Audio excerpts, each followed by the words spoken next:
Bonjour à tous, sortez vos cahiers, c'est Zimbabwe. Alors aujourd'hui, on se retrouve pour le combien? Le combien concrètement? Le 14 mai. Le 14 mai, qui est le jour de la carpe. Enfin, enfin, on n'a plus une fleur d'un calendrier républicain français. Donc ça, déjà, c'est quand même un jour de qualité. Donc, qu'est-ce que c'est que la carpe? Un nom vernaculaire, donc un nom usuel, pour désigner des poissons d'eau douce de la famille des Cyprinidae. Bah oui, parce que bon, vous prononcez la carpe, sauf que l'élite de l'élite, ceux qui nous gouvernent, ils parlent des Cyprinidae. Donc si vous voulez faire partie de l'élite, parlez de Cyprinidae, c'est quand même plus sympathique. Grande famille de poissons d'eau douce, avec environ 3000 espèces réparties dans 370 genres, donc très sympathique, l'importance du fait de leur pêche, leur élevage en pisciculture et en aquariophilie. Donc les carpes, les goujons, les verrons, donc les verrons, voilà, ainsi que les poissons rouges. Ça fait quand même pas mal de monde dans les Cyprinidae. Donc la carpe, des poissons de douce de la famille des Cyprinidae, donc voilà. Après on peut parler de Cyprinidae pour les carpes, mais c'est vrai que carpe c'est plus précis. Donc ce nom est ambigu car il peut signifier génériquement l'ensemble de la famille, voire l'ensemble de l'ordre. En France, au Belgique, au Canada, carpe associe plus particulièrement la carpe commune. Il n'y en a pas de même pour d'autres pays francophones, évidemment. Il y a toujours compliqué. Voilà, certains ils désignent telle chose avec tel mot, et avec un autre mot, on croit que c'est la même chose, et en fait, ça l'est pas. Et ça, c'est un petit peu chiant quand même. Quand même. On s'en rend compte quand on regarde, quand on voyage à travers le monde. Donc voilà, la pêche de la carpe, un loisir. Après, c'est des carpistes. Ouais. Les carpistes. Voilà, vous pêchez des carpes, vous êtes des carpistes. Toute l'année, en rivière, voilà, on distingue plusieurs types de pratiques, la pêche au cou, la pêche à la posée, la pêche au feeder. La culture chinoise, la carpe qui a toujours tenté, qui toujours tente de remonter le courant des fleuves, représente la persévérance, mais aussi la réussite au niveau social et aux examens. Donc si vous vous dites, oh, t'es une carpe, bah prenez-le bien, d'accord? Notamment celle d'études des garçons dans les maisons chinoises était décorée d'une peinture de carpe, parce que elle remonte le courant des fleuves, et elle représente la persévérance. Et ça, c'est quand même beau, ça. Dans les expressions courantes, on trouve muet comme une carpe, ou saut de carpe, ça devient souvent un outil, donc très bien. Donc on a quand même pas mal d'héraldique avec, on va dire des blasons. Regardez partout, au Finistère, en Suède, en Russie, en République tchèque, en Allemagne. Ils méritent quand même le respect. Donc très très intéressant. On a déjà vu pas mal de choses. Regardez comment c'est mignon ça. On n'a pas envie d'aller dedans là, mettre sa tête dans la bouche d'une carpe. Vraiment une très très belle espèce. Bon, alors qu'est-ce qu'on a aujourd'hui concrètement? Alors là, aujourd'hui, vraiment, je suis sur le cul. Qu'est-ce qui s'est passé? Je viens de me rendre compte que là, Louis XIII, non, justement, que Henri IV et Louis XIII, alors attention, tenez-vous bien, parce que là, vous allez ne voir plus que cela, ils sont morts le même jour. Et oui, Henri IV est mort le 14 mai 1610 et Louis XIII le 14 mai 1643. Alors non, mais là c'est n'importe quoi, enfin, vous imaginez la chance que ça arrive, ça? Louis XIII devient roi de France et Louis XIV devient roi de France. Bah oui, quand même, ça c'est quand même une drôle de coïncidence. Et d'ailleurs, encore plus, un troisième coïncidence. Alors là, vraiment, truc de fou. Qu'est-ce que j'ai appris en même temps? Marguerite de France, donc une femme plutôt importante, voilà. Donc fille du roi Henri II et de Catherine de Médicis. Donc déjà, le style se pose là, parce que Henri II c'était quand même un roi de France, Catherine de Médicis, enfin importante. J'ai l'impression que je parle tout le temps de Catherine de Médicis, c'est un truc de fou. Sœur de roi François II, Charles IX et Henri III. Donc déjà, c'est la fille d'un roi, c'est la sœur des trois rois d'après, c'est la femme du roi d'après. Donc elle a des rapports très proches avec 5 rois de France. Toi, t'as des rapports avec qui? Avec un roi de France? Bah non, parce qu'il n'y en a plus. Donc, voilà, voilà, son époux accède au trône de France, sous le nom du titre Henri IV. Et donc elle, voilà, au 19e siècle, son existence donne naissance au mythe de la reine Margot, voilà, avec ce fameux Alexandre Dumas qui a fait un roman dessus. Alexandre Dumas qui est un homme de qualité, voilà. C'est lui, bon, il est peut-être pas très très beau, mais quand bien même. Parce que quand même, il est au 19e siècle, il a fait plein de trucs connus, voilà. Il a fait Le Comte de Monte Cristo, Les Trois Mousquetaires, ça c'est quand même énorme. La reine Margot, voilà. Donc c'était quand même un homme de qualité. Et il est où? Il est au Panthéon. Ça, c'est quand même sympa, au Panthéon, il y a quand même des gens de qualité. Il y a Alexandre Dumas, il y a Simone Veil, et il y a, qui d'autre? Ce bon vieux Jean Lannes, dont on reparlera un jour. Je vous en conjure. Enfin non, je le jure.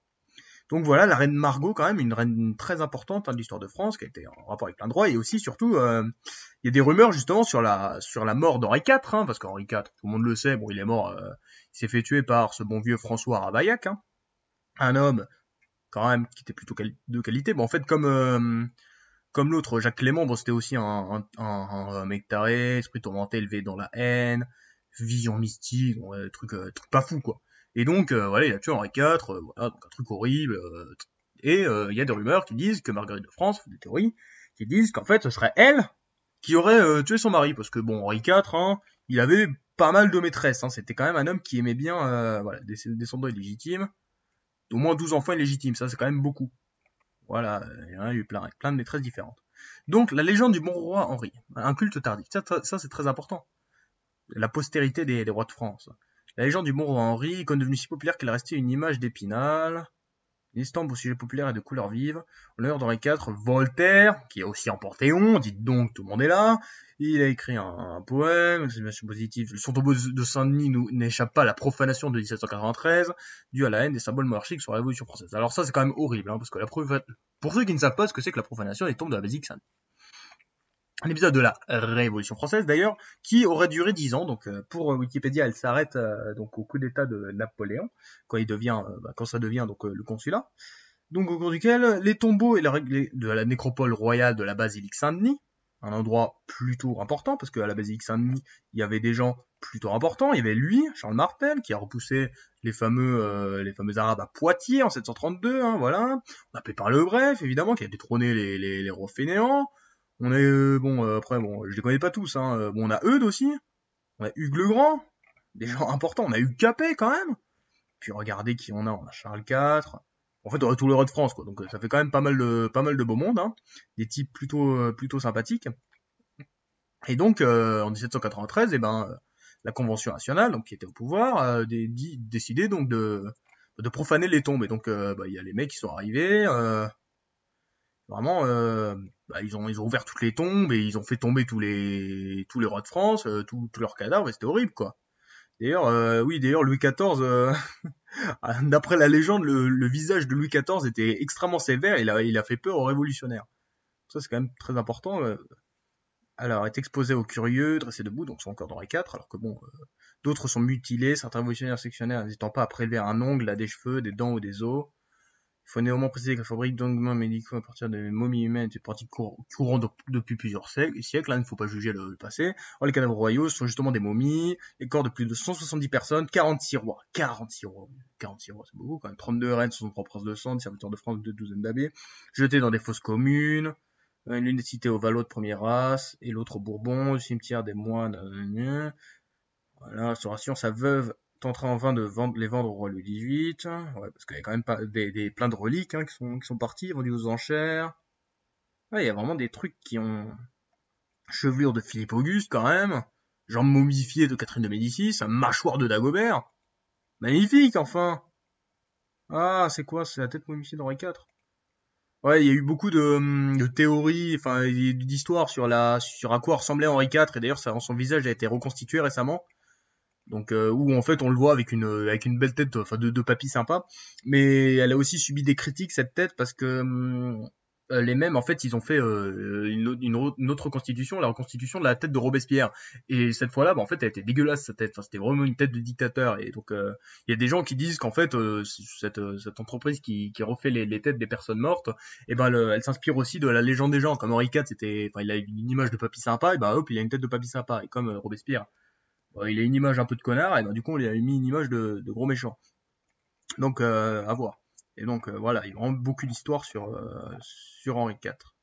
Donc voilà, la profanation des tombes de la basilique Saint-Denis, c'est un truc hyper important parce que c'est vraiment très grave, quoi. Là, on parle de profaner des tombes, des tombeaux de types qui sont là depuis des centaines d'années. Même pour Dagobert, on pourrait même dire c'est 1000 ans, hein, Dagobert. 1793, bah oui, les Dagobert, c'est les Carolingiens. Non, c'est même les Mérovingiens, donc c'est même avant le 8e siècle. Vous vous rendez compte, ça fait quand même beaucoup. Vous imaginez 1000 ans plus tard, on arrive et on vous sort de votre tombeau.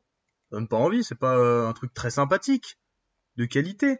Alors, qu'est-ce qu'on a? Bah, on va voir un peu les naissances, parce que j'ai vu qu'on avait des trucs plutôt importants.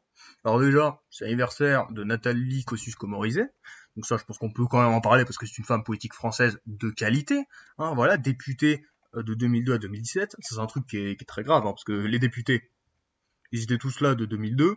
Non, ouais, voilà, 2002, 2007, 2012, 2017. Mais En 2017, il faut bien savoir qu'il y a eu un génocide des députés, parce qu'avec En Marche, il y a plein de députés qui étaient là depuis super longtemps, comme par exemple la Susco Morizet, qui sont partis. Et ça, c'est bien, parce que c'est le renouveau, la politique, tout ça. Et c'est triste, parce qu'après, on est obligé d'apprendre plein de noms, là. C'est chiant, alors qu'au final, c'est toujours le même résultat. Bon, conseiller régional, secrétaire d'État chargé de l'écologie, maire de Longjumeau, secrétaire d'État chargé de la prospective, ministre de l'écologie, pourquoi pas, vice-président, député et conseillère de Paris. Donc ça, c'est quand même une femme importante. Candidate de la droite à la mairie de Paris pour les élections municipales de 2014, les fameuses. Donc d'ailleurs, elle a fait plus de voix au premier tour, mais au deuxième, je crois que ça a dû être le mec d'écologiste qui a appelé à voter Hidalgo, et du coup, Nathalie s'est fait battre, et du coup, c'est cette bonne vieille Anne Hidalgo qu'on aime tous qui est passée. Bon, je déconne, en fait, je dis ça parce que Hidalgo, c'est un truc de fou, hein, tout le monde la déteste. Hein, enfin, vraiment, à chaque fois, tu regardes plein d'articles sur elle, toujours des problèmes avec la mairie de Paris et la dette. Hein. Après, je dis pas, c'est peut-être une femme de qualité, mais c'est pas ce qu'on dirait, quoi. C'est dommage pour elle, conseillère de Paris, maire de Paris. En fait, elle était que ça, en fait. Elle est jamais allée au gouvernement, c'est dommage.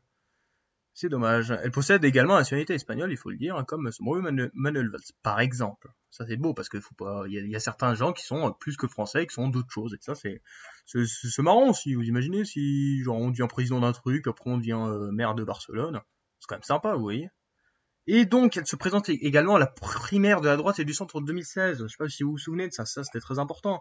C'était le moment où ça allait être le grand duel entre lui, qui était allé en prison, et lui qui était... Non, enfin, lui qui avait eu des problèmes avec la justice, et lui qui avait eu des problèmes avec la justice. Mais au final, c'est lui qui n'a pas eu de problème avec la justice, qui au final a eu des problèmes avec la justice 2 mois plus tard. Enfin bref, c'était un peu coup dur pour la droite, hein, ces élections.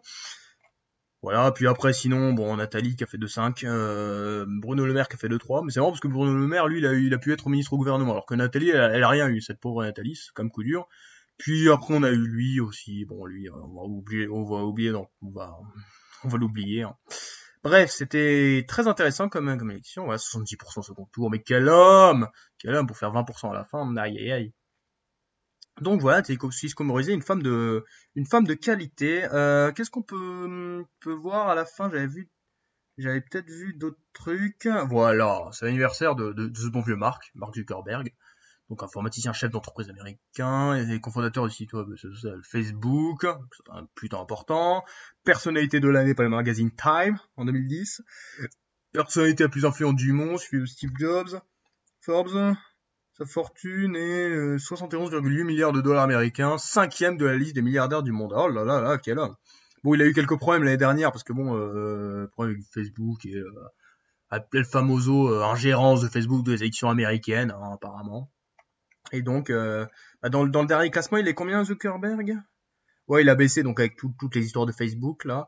Donc on peut voir qu'il y a beaucoup d'Américains, mais on a aussi notre Bernard national, et ça c'est quand même beau de voir que un homme comme Bernard puisse concurrencer tous les Amerlocs, hein. Ça fait quand même plaisir, hein. Donc Zuckerberg est ici, hein. D'ailleurs, on peut voir que juste il y a 2 ans, voilà, Zuckerberg il était 5e, et l'autre là, Bernard Arnault, il était 11e. Donc vraiment en un an, en fait, il a gagné 30 milliards de dollars, Bernard Arnault. Donc, ça mérite le respect, hein.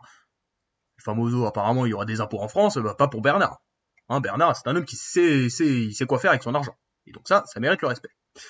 Bon, qu'est-ce qu'on a vu aujourd'hui concrètement? Concrètement, on a vu pas mal de choses, hein, des choses différentes, ça c'est quand même bien. On a vu les Cyprinidae, dont les carpes, donc ça c'est une famille importante avec une super bouche de qualité. Qu'est-ce qu'on a vu d'autre? On a vu aussi Louis XIII et donc Henri IV qui sont morts le même jour, hein, voilà, donc ça c'est quand même important. On a vu la reine Margot qui est née le 14 mai évidemment, hein, comme par hasard. Ravaillac, voilà. La Révolution française qui a duré 10 ans, les profanations de la basilique Saint-Denis, ça c'est quand même très important pendant l'histoire de France, Marguerite de France, Alexandre Dumas, donc voilà, qui est au Panthéon, un homme de qualité, qui a fait des romans de qualité. On a Anne Hidalgo, une femme politique de qualité, mais qui se fait souvent critiquer, hein, dommage pour elle, même si on l'aime bien, Anne Hidalgo au final. Les élections de 2014, donc avec NKM, voilà, qui a perdu, mais c'est pas grave, parce qu'elle gagnera un jour NKM. NKM un jour elle sera présidente. Voilà. Présidente peut-être d'une région, mais ce sera déjà bien. Qu'est-ce qu'on a vu d'autre? La liste des milliardaires aussi, avec Bernard Arnault, Mark Zuckerberg, tout ça, c'est quand même plutôt sympathique, tout ça. Bon bah c'était le 14 mai, hein, une vidéo de qualité. Merci à tous les abonnés qui se sont abonnés, ça fait quand même très plaisir. Merci beaucoup. Bah, lâchez des pouces bleus, abonnez-vous. Et ben bisous.